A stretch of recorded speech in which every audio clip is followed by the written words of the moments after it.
जीवन में आने वाले संघर्षों के लिए जब मनुष्य स्वयं को योग्य नहीं मानता, जब उसे अपने ही बल पर विश्वास नहीं रहता, तब वो सद्गुणों को त्याग कर दुर्गुणों को अपनाता है। वस्तुतः मनुष्य के जीवन में दुर्जनता जन्म ही तब लेती है जब उसके अंतर में आत्मविश्वास नहीं होता। आत्मविश्वास ही अच्छाई को धारण करता है। ये आत्मविश्वास है क्या?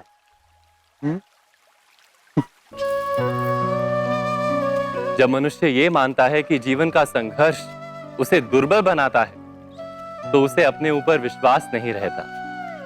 वो संघर्ष के पार जाने के बदले संघर्ष से छूटने के उपाय ढूंढने लगता है।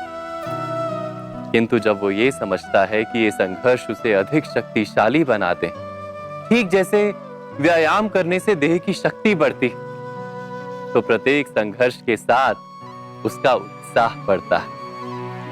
अर्थात आत्मविश्वास और कुछ भी नहीं, मन की स्थिति, जीवन को देखने का दृष्टिकोण मात्र है। और जीवन का दृष्टिकोण तो मनुष्य के अपने वश में होता है।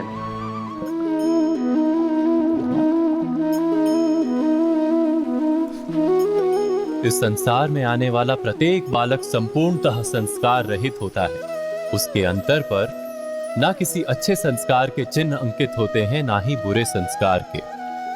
अर्थात जन्म से बालक में ना कोई गुण होता है और ना ही कोई दोष। तो ये दोष अथवा गुण किस प्रकार प्राप्त होते हैं? क्या हमने कभी विचार किया है? जो बात माता पिता के मुख से निरंतर सुनी जाती है, वही बात उनकी संतानों के हृदय का संस्कार बनती है। जैसे किसी गांव में नदी तट तक एक पगडंडी बन जाती है केवल उस मार्ग पर बार बार चलने के कारण। अर्थात माता पिता के हृदय की इच्छाएं उनकी संतानों के हृदय का दोष अथवा गुण बनकर जन्म लेती हैं। क्या ये सत्य नहीं? पर फिर भी जब उनकी संतानों में कोई दोष दिखाई देता है, तो माता पिता आश्चर्य और दुख से भर जाते हैं। माता पिता का हृदय ये प्रश्न करता है कि उनकी संतानों में ये कुसंस्कार आए कहां से। सत्य तो यही है कि माता पिता अपनी संतानों को अनजाने में ही कुसंस्कार के बीज दे देते हैं, जो उनके संतानों की हृदय भूमि पर कुसंस्कार का वृक्ष बनकर उगता है। अर्थात अपनी संतानों को सुसंस्कारी और धर्ममय बनाने की आशा रखने वाले प्रत्येक माता पिता को प्रथम अपने हृदय की इच्छाओं पर अंकुश रखना क्या अनिवार्य नहीं?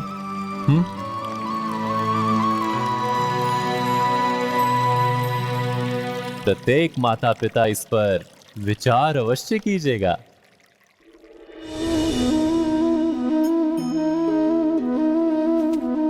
मनुष्य का स्वभाव है कि वो स्वयं को, अपने परिवार को, अपनी संतानों को अधिकतम सुख प्राप्त हो ऐसी इच्छा रखता है। इसी कारण से हम सदा श्रम और कष्ट से अंतर रखते हैं, विश्राम और सुविधाओं को बढ़ाने का प्रयास करते हैं। स्वयं अपने जीवन का विचार कीजिए। क्या ये सत्य नहीं कि हम अपनी संतानों के लिए सदा ही विश्राम और सुविधा का आयोजन करते हैं?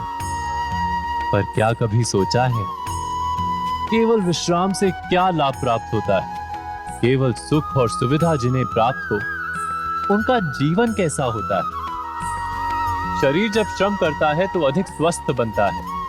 बुद्धि भी जब कठिन चुनौतियों का सामना करती है तो अधिक तेजस्वी बनती है। ये हम सबका अनुभव है, पर हम शायद ये भूल जाते हैं कि मन और आत्मा को जब कठिनाइयां प्राप्त होती हैं, तब वे भी अधिक बलवान होती हैं। अर्थात जब भी हम अपनी संतानों को श्रम और दुख से दूर रखने का प्रयास करते हैं, क्या वास्तव में उनके सुख का मार्ग बंद नहीं कर देते? स्वयं विचार कीजिए।